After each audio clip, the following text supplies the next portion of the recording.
Hello दोस्तों, मैं पूजा और मैं इस वीडियो के ज़रिए आज बताने वाली हूँ कि बिहार पुलिस कांस्टेबल की जो पूरी फिजिकल की प्रक्रिया है वो कैसे होती है और डॉक्यूमेंट वेरिफिकेशन में आपको क्या क्या लेके जाना होगा वो सारी प्रक्रिया। तो वीडियो को स्किप नहीं कीजिएगा क्योंकि ये वीडियो आपके लिए बहुत ज़्यादा इंपॉर्टेंट रहने वाली है। शुरू से अंत तक देखिएगा और वीडियो अगर अच्छा लगा हो तो लाइक शेयर ज़रूर कीजिएगा।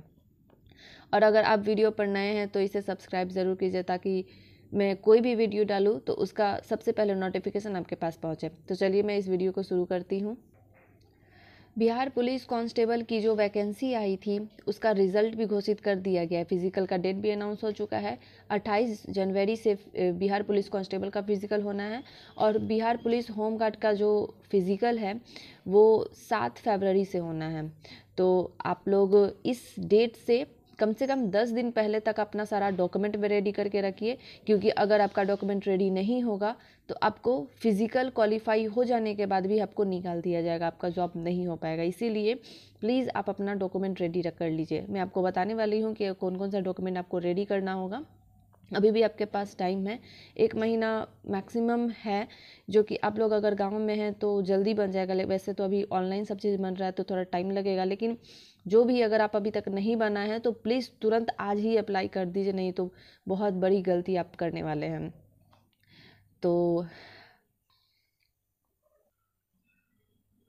सबसे पहले मैं बताती हूँ कि फ़िज़िकल होता कैसे है। आप जैसे ही एंटर करते हैं तो आपसे क्या करवाया जाता है, रनिंग कब होता है, हाई जंप कब होता है, गोला फेंक कब होता है, आपका हाइट मेजरमेंट कब होता है, वो सारी प्रक्रिया बताने वाली हूँ। तो जैसे ही आप स्कूल के अंदर जाते हैं, क्योंकि आपको पता है कि ये फिज़िकल गर्दनी बाग में होता है, जहाँ पे राजेंद्र नगर हाई स्कूल जो है वहाँ पे वहीं पर होता है।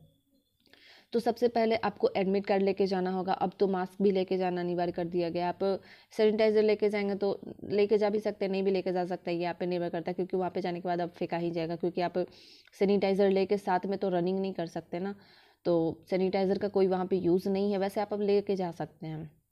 और एक चीज़ और, अगर आप बिना शूज़ के रनिंग करते हैं तो आप शूज़ वहाँ पे पहन कर ही नहीं जाएगी, क्योंकि अगर आप वहाँ पे शूज़ एक बार खोल देते हो ना तो आपका शूज़ दोबारा नहीं मिलने वाला। इसीलिए अगर आप बिना शूज़ के रनिंग करते हैं तो शूज़ आप बाहर ही छोड़ के जाइए, अपने गार्जियन को दे के जाइए और तब वहाँ पर रनिंग कीजिए। और अगर आप शूज़ पहन के रनिंग करना चाहते हैं तो आप ऐसा ही चले जा सकते हैं।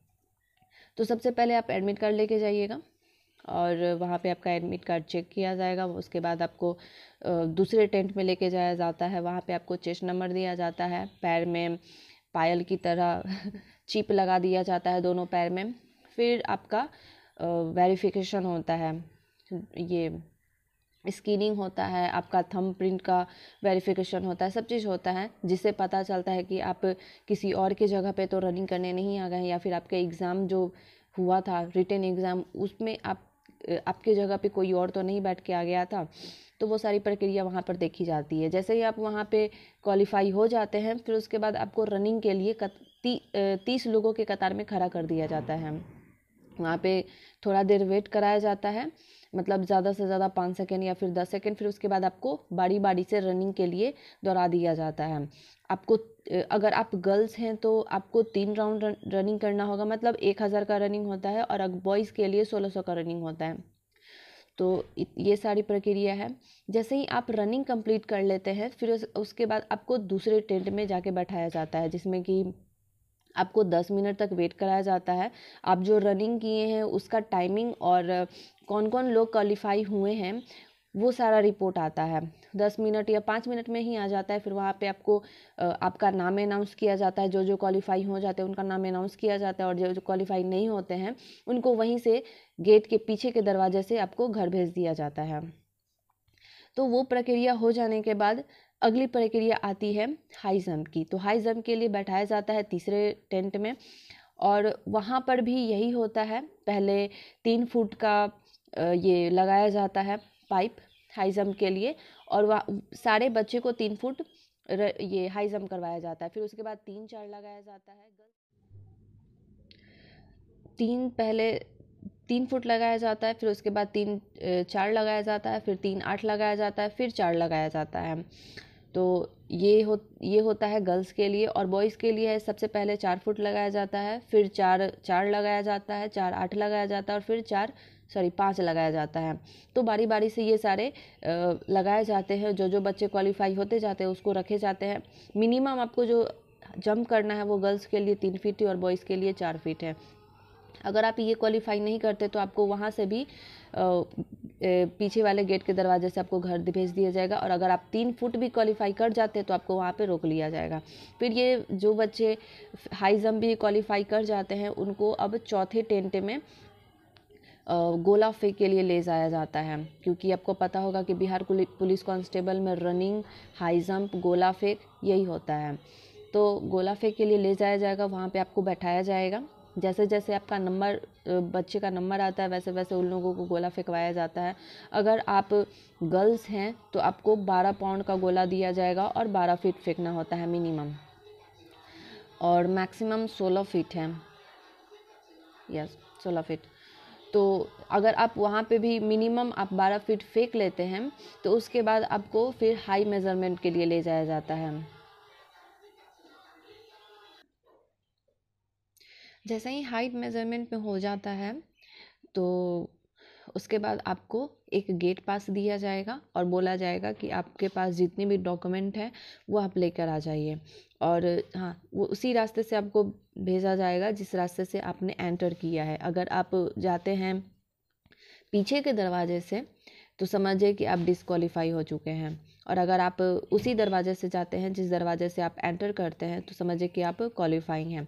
तो आप डॉक्यूमेंट लेकर आप फिर आते हैं और डॉक्यूमेंट चेक वेक होता है। अगर वहाँ पे बोला जाता है कि ओके है तो आपको डॉक्यूमेंट पे मोबाइल नंबर लिखवाया जाता है, बस फादर्स नेम, अपना सिग्नेचर और अपना नाम, एड्रेस, यही सब लिखवाया जाता है।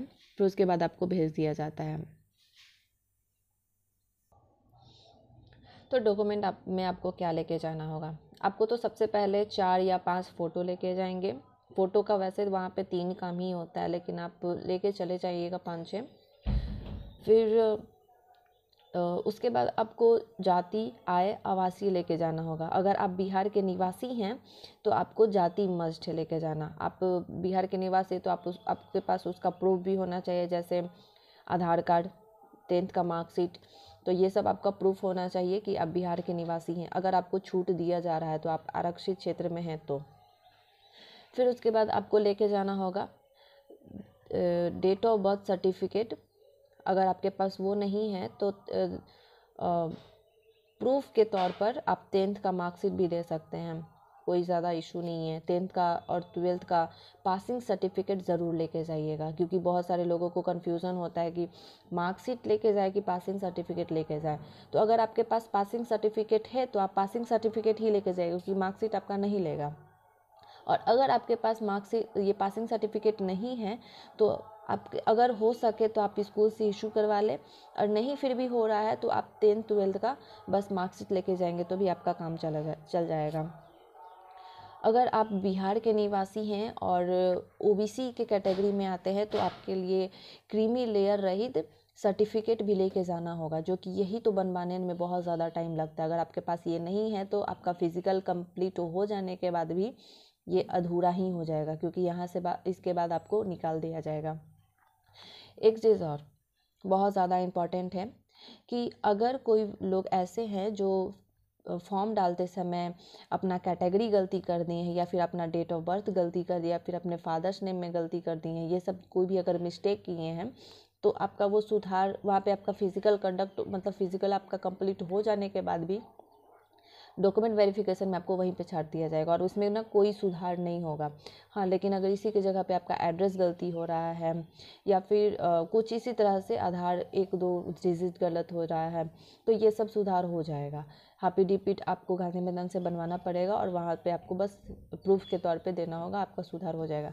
लेकिन आपका डेट ऑफ बर्थ में गलती हो रहा है, आपका कास्ट में गलती हो रहा है, हो सकता है कि आप ईबीसी हैं और आपके जगह पे बीसी डाला गया हो, तो इस टाइप से अगर कोई भी गलती हुआ है तो आपको वहीं पे तुरंत निकाल दिया जाएगा। आप इसके बाद आपका वेरिफिकेशन ही नहीं होगा, आपका रिज़ल्ट भी नहीं आएगा। तो ये सारी प्रक्रिया थी कि फ़िज़िकल कैसे कैसे होता है, आपको डॉक्यूमेंट में क्या क्या चाहिए होता है। बस इतना ही डॉक्यूमेंट चाहिए, इससे ज़्यादा और कुछ नहीं चाहिए। तो कैसा लगा आपको वीडियो कमेंट में बताइएगा। अगर वीडियो अच्छा लगा हो तो प्लीज़ इसे लाइक कीजिएगा, और अगर वीडियो पे नए हैं तो इसे सब्सक्राइब कीजिएगा, दोस्तों के साथ शेयर कीजिएगा। Thank you.